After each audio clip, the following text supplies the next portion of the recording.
আজকের গল্পের নাম আলোর পথে একটি পাখি।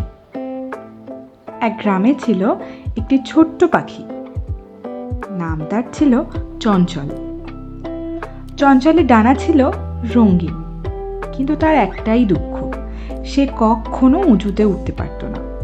অন্য পাখিরা আকাশ ছুঁয়ে উড়ে যেত, আর চঞ্চল শুধু গাছের নিচু ডালে বসে তাদের দেখত।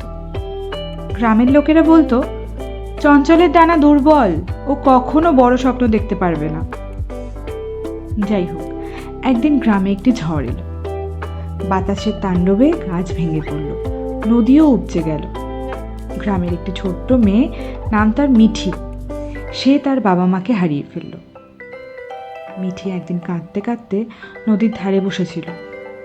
যখন চঞ্চল তার কান্না শুনল, চঞ্চলের মন বলল, আমি উঠতে না পারি, কিন্তু এই মেয়েটির জন্য কিছু করতে হবে। চঞ্চল তার ছোট্ট ডানা মেলে গ্রামের দিকে রওনা দিল। তার ডানা কাঁপছিল, কিন্তু তাও সে থামল না। একটি গাছ থেকে আরেকটি গাছ, একটি ডাল থেকে আরেকটি ডাল, সে পৌঁছে গেল গ্রামের প্রধানের বাড়ি।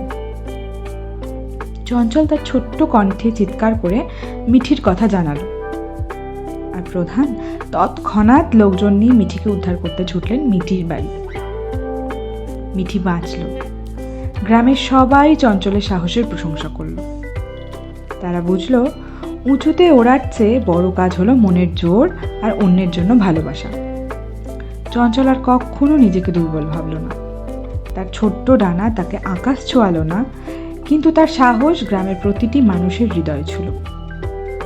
এর থেকে আমরা শিক্ষা পেলাম, স্বপ্ন বড় হতে হবে না, সৎ উদ্দেশ্য আর সাহস থাকলেই পৃথিবীও বদলে দেওয়া যায়। ধন্যবাদ।